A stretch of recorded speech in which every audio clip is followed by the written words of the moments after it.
Bien, pues la última parte de la estructura de carbohidratos corresponde a los polisacáridos. Estaríamos hablando de que son este tipo de moléculas que se forman por la unión mediante enlaces glucosídicos de múltiples subunidades de monosacáridos, ¿verdad? Ya estamos hablando aquí de cientos o miles de subunidades que se unen de tal forma que forman una estructura bastante compleja y que por lo tanto también se caracterizan por sus propiedades físicas, químicas, incluso biológicas. Los polisacáridos se clasifican en dos grandes grupos, los homopolisacáridos y los heteropolisacáridos. Cuando yo me refiero al término homopolisacárido, estoy hablando que o se refiere a que las subunidades que estamos nosotros formando la cadena, pues son iguales todas, ¿sale? Es decir, es un solo tipo de residuo monomérico, por ejemplo, puras glucosas nada más, ¿sale? Y en el caso de los heteropolisacáridos, estamos hablando que se forman por la unión de diferentes tipos de residuos, por ejemplo, glucosas y galactosas, ¿sale? O glucosas y fructosas, etcétera, ¿sale?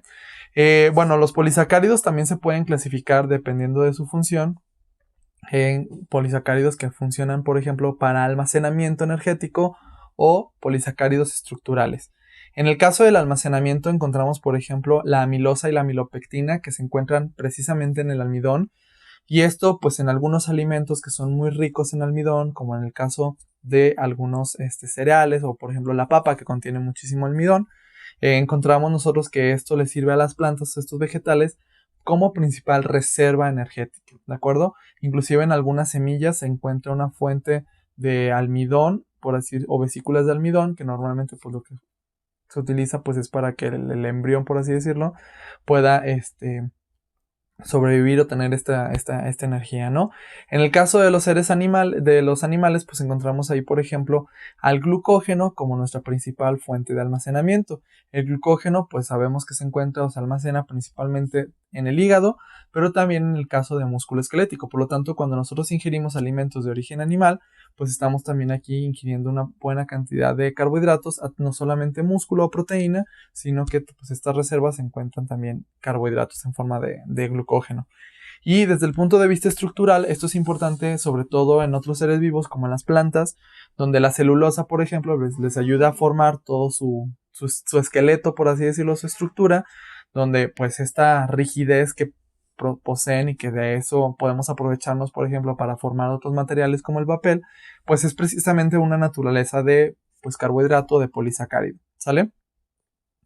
Tenemos también, por ejemplo, los gilanos, la quitina, que forma parte del exoesqueleto, por ejemplo, de algunos invertebrados, sale de algunos insectos, de algunos, inclusive algunos moluscos, y los glucosaminoglucanos y peptidoglucanos que se encuentran, por ejemplo, en las estructuras de algunos microorganismos como bacterias y hongos, ¿sale? Aquí les presento cómo se ve una estructura de una parte, por así decirlo, de una cadena de amilopectina, donde podemos observar aquí que hay podemos observar uniones, como quien dice, lineales, como podemos ver que se deriva por enlaces 1,4, pero también existen como ramificaciones, ¿sí? Que estos están en color rosa, que son de color o que están entre el carbono 1 y el carbono 6.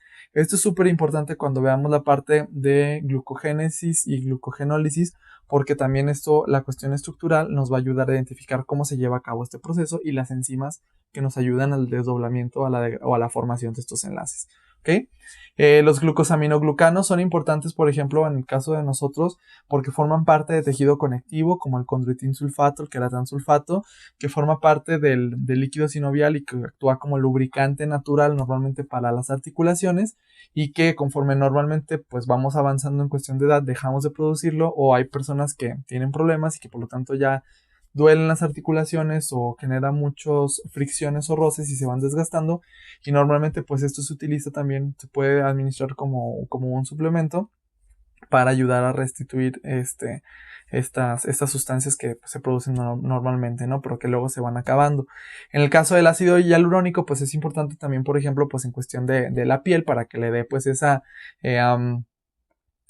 consistencia, pues así que se vea la cara toda bonita, y que normalmente después de los 27, 28 años empezamos a dejar de producirlo, y por lo tanto pues eso conlleva una serie de modificaciones en nuestro rostro, en nuestra piel, que pues son signos de envejecimiento, ¿no? Entonces, pues como tip nada más, pues sí, el ácido hialurónico, pues no desconfíen de él en las cuestiones estéticas, ¿no?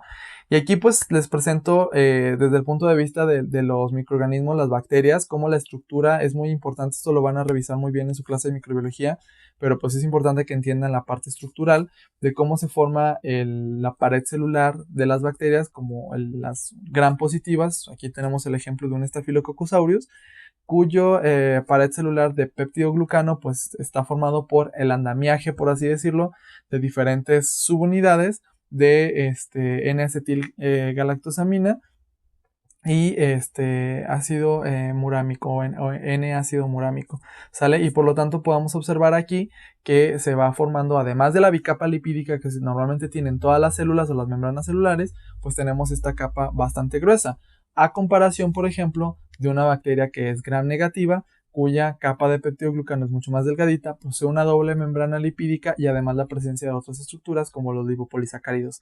Esto es muy importante porque cuando vean ustedes la tinción de Gram, aquí radica el fundamento o la cuestión de que nosotros podamos hacer esta tinción y poder distinguir entre una Gram positiva, que las veríamos de color violeta, y una Gram negativa, que se vería de color rosa, porque se tiñe con los diferentes colorantes, ¿no? Como la fuchsina, la safranina.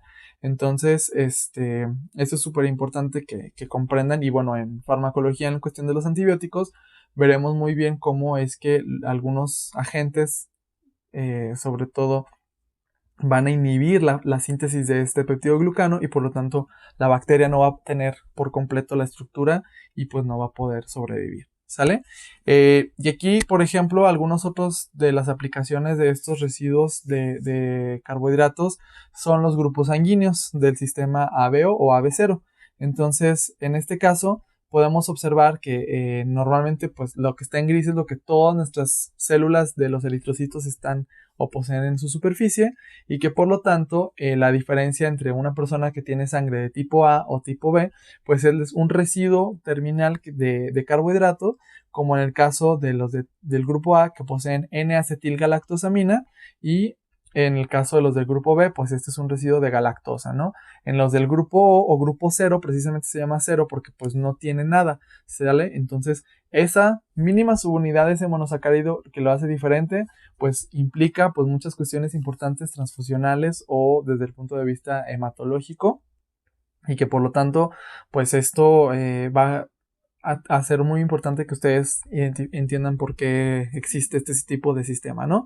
Y pues bueno, con esto terminamos realmente toda esta primera parte estructural de carbohidratos, y continuaríamos después, ahora sí ya viendo, espero que este repaso les haya sido súper útil para entender sobre todo las cuestiones configuracionales, estructurales, de nomenclatura, para que podamos entender ahora sí la siguiente parte, que es lo de metabolismo. ¿De acuerdo? Entonces, pues nada, muchísimo gusto estar con ustedes y nos vemos en el próximo video. Hasta luego.